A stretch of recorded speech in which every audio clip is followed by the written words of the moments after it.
Ante Rebic dinilai bisa bermain sebagai second striker.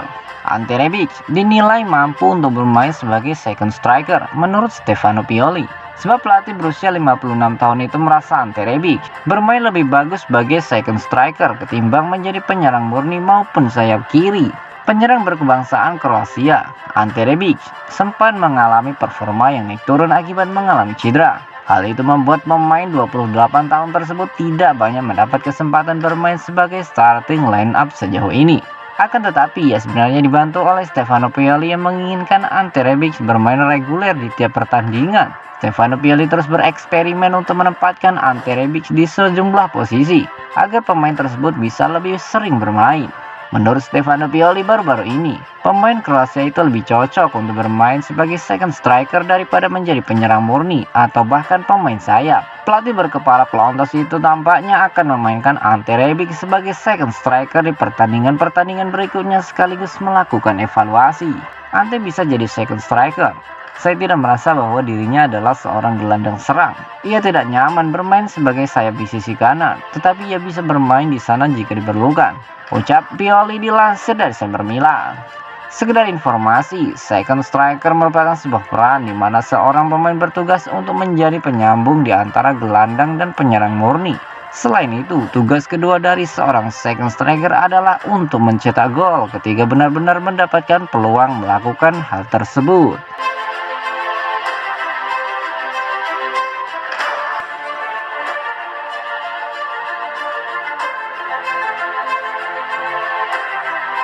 Gara-gara Maldini, Milan punya pertahanan fantastis untuk masa depan.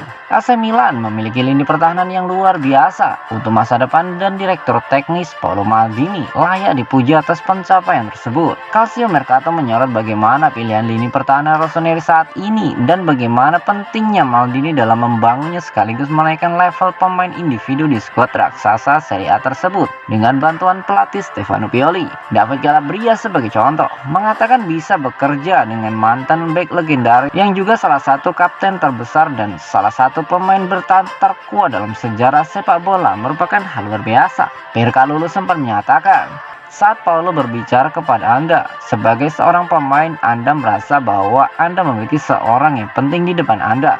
Dia masih menggali sesuatu dalam diri Anda. Sementara itu, Fikayo Tomori memberikan pujian setinggi langit. Paolo adalah bek terbaik sepanjang masa. Suatu hari dia berbicara kepada kami tentang kecepatan bola yang lewat di belakang dan bagaimana bermain dengan posisi tubuh kami. Sebagai seorang pemain bertahan, Anda ingin memastikan Anda membuatnya terkesan. Terakhir, Theo Hernandez menyatakan saat ini ia tumbuh. Ia melihat pada legenda Italia tersebut dengan menambahkan, kami berbincang setiap hari. Ia datang menyaksikan sesi latihan kami.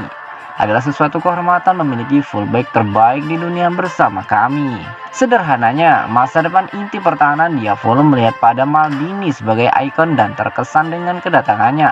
Aura legenda tersebut hadir di skuad raksasa Serie A dan bahkan ada pemain-pemain di keluar klub seperti Sergio Ramos dan Thiago Silva yang memujinya. Berkat masa lalunya yang luar biasa dan visinya, direktur teknis Milan tersebut bisa melanjutkan pekerjaannya dengan merasa yakin atas apa yang telah ia kerjakan.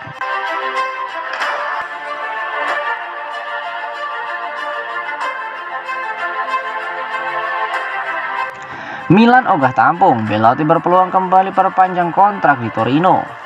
Andrea Belotti dikabarkan kembali berpeluang memperbaharui kontraknya bersama Torino setelah AC Milan tampaknya menolak merekrutnya dengan status bebas transfer. Meski diminati sejumlah klub lain, Belotti telah menegaskan bahwa ia ingin menunggu tawaran dari Rossoneri.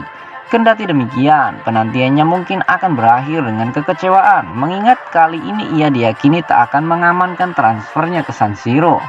Kontrak pemain internasional Italia tersebut bersama Granata akan berakhir pada penghujung musim ini. Dan selama berbulan-bulan ini sangat jelas bahwa ia tak akan memperbarui kerjasama dengan klubnya. Hal tersebut jugalah yang membuat Diavolo dikaitkan dengannya, mengingat ia merupakan penggemar mereka sejak masih kecil. Selain itu, armada Stefano Pioli juga memerlukan striker baru sebelum musim depan bergulir. Di sisi lain, Rossoneri telah memutuskan fokus pada target lain, yakni Divock Origi dari Liverpool dan Gianluca Scamacca dari Sassuolo. Dan inilah yang membuat striker 28 tahun tersebut mengubah pendekatannya dengan Torino. Menurut pemberitaan dari Tuttosport, perpanjangan kontrak ini tampaknya tak akan serumit beberapa pekan lalu. Karena itulah, besar kemungkinan striker berjuluk Gallo tersebut pada akhirnya akan tetap bertahan di Turin. Namun tak menutup peluang pula ia akan hijrah ke Milan pada bursa transfer musim panas nanti. Akan tetapi, perlu diakui bahwa skenario tersebut semakin meragukan dapat terwujud seiring berjalannya hari, yang sepertinya bakal membawa angin segar bagi Granata.